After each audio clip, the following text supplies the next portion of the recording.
योगेंद्र जी को लाइए स्क्रीन पर। योगेंद्र जी सुन पा रहे हैं मुझे? जी बाकायदा।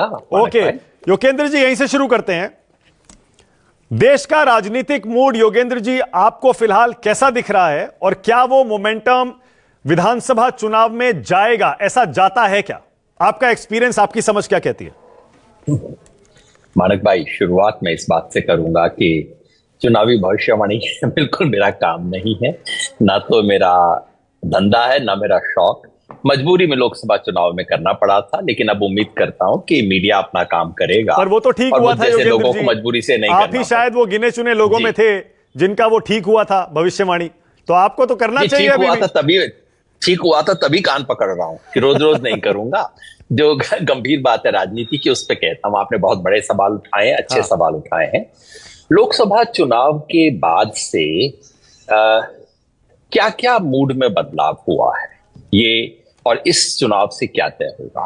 पहली बात तो ये है कि लोकसभा चुनाव में जो हुआ वो बहुत बड़ी चीज हुई है, जिसे केवल आप आंकड़े में नहीं देख सकते हैं।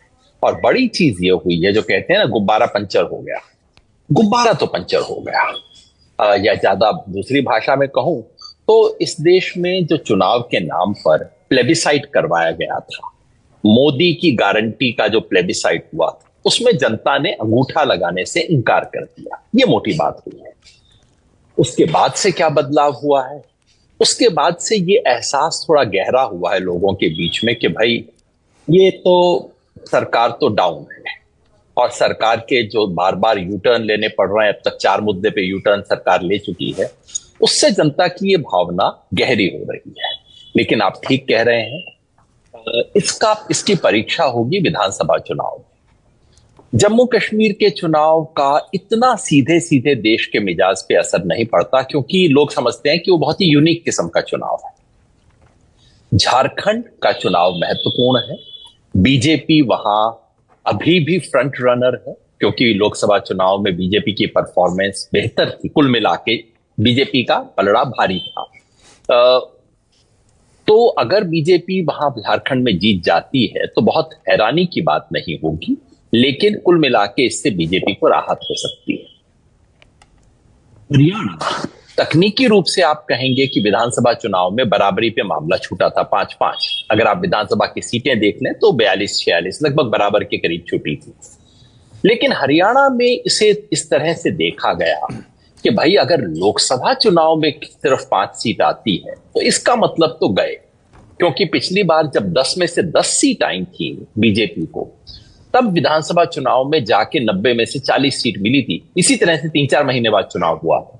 इसलिए हरियाणा में इसका अर्थ ये निकाला जा रहा है कि अगर लोकसभा में ही 5 आ गई तब तो गए।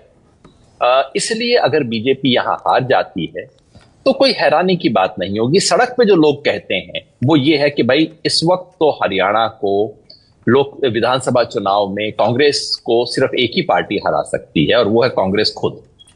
मतलब कि कांग्रेस के अंदरूनी समीकरण ज्यादा महत्वपूर्ण है। बीजेपी ऐसी स्थिति में लगती नहीं कि वो कांग्रेस को मुकाबला दे सके आज की तारीख में। बिल्कुल फ्रंट रनर आप कहें शुरुआती दौर पे। तो महाराष्ट्र का चुनाव कई दृष्टि से महत्वपूर्ण है। सिर्फ इसलिए नहीं कि महाराष्ट्र बहुत बड़ा राज्य है, सिर्फ इसलिए भी नहीं कि महाराष्ट्र में मुंबई है, देश की फाइनेंशियल कैपिटल है, मगर इसलिए भी कि ये जो इंडिया गठबंधन और एनडीए गठबंधन का अगर मुकाबला कुछ प्रमुख राज्यों में हुआ है तो महाराष्ट्र उसमें से है।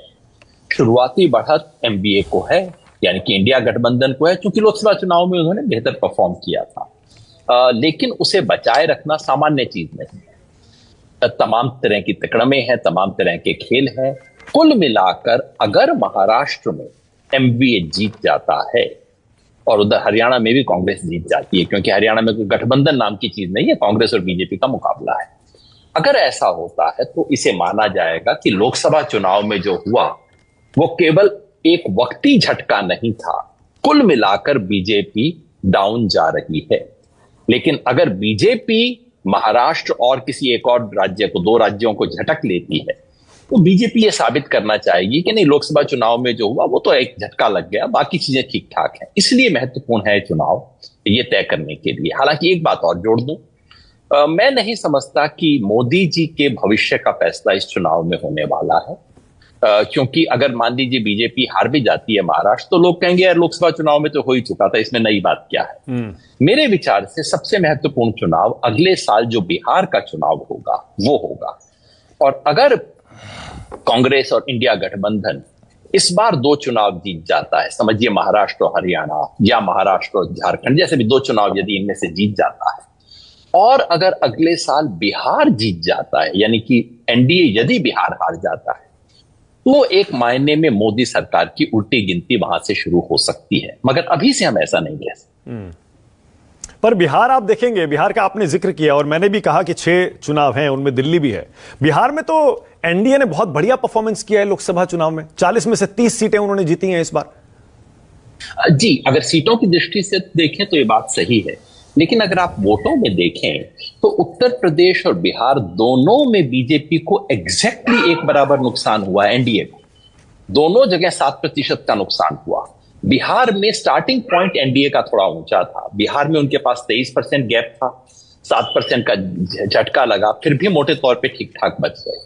लेकिन अब ऐसी स्थिति में आ चुकी है वहां पे एनडीए कि अगर इंडिया गठबंधन बना रहे, आपसी फूट ना होने दे और आगे तेजी से बढ़े, तो बीजेपी को झटका, एनडीए को झटका दिया जा सकता है। बहुत पहले की, अभी 1 साल से ज्यादा बाकी है, लेकिन अभी भी मैं कहूंगा कि बिहार में उलटफेर हो सकता है। इस संभावना से आप इनकार मत कीजिए। आपने कहा मोदी की उल्टी गिनती शुरू हो जाएगी अगर इन 5-6 चुनाव में उनको झटका लगता है तो।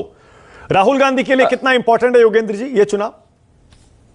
राहुल गांधी को यह साबित करना है कि उनका ग्राफ जो बढ़ता हुआ दिखाई दे रहा है वो वोटों में ट्रांसलेट करता है। हमने 2 तरह के इंडिकेशन देखे हैं पिछले कुछ दिनों में, कई तरह के ओपिनियन पोल्स भी आए हैं। इंडिया टुडे का ओपिनियन पोल आया बड़ा सा, उसके वोट सीट को मैं बहुत महत्व नहीं देता, क्योंकि जिस तरह का परफॉर्मेंस उनका एग्जिट पोल वगैरह में रहा है, उसके बाद उन चीजों को तो गंभीरता से लेना संभव नहीं होगा।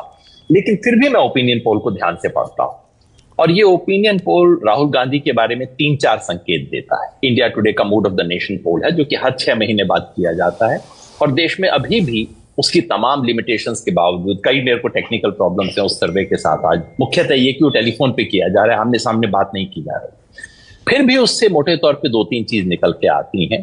पहला तो ये कि मोदी जी और राहुल गांधी की लोकप्रियता का जहां मुकाबला होता है वहां फासला घटा। अभी भी प्रधानमंत्री की लोकप्रियता राहुल गांधी से कहीं ज्यादा आगे है, लेकिन फासला घटा।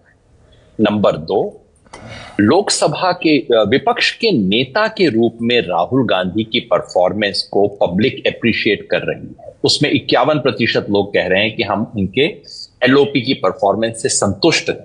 ये जो महत्वपूर्ण भाषण हुए जिसकी देश में चर्चा हुई, इसके बारे में बहुत पॉजिटिव ओपिनियन है।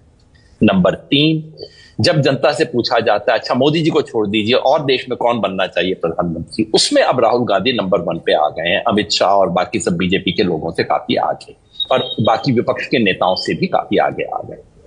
नंबर 4, मेरे लिए वो सबसे महत्वपूर्ण बात है कि अगर राहुल गांधी के एजेंडा की 3 चीजों को आप पकड़ें तो उन तीनों चीजों पे पब्लिक का बहुत स्ट्रॉन्ग पॉजिटिव ओपिनियन है। नंबर 1, किसानों को लीगल एमएसपी की गारंटी देने पे लगभग एक मत है पूरा देश कि हाँ बिल्कुल देनी चाहिए।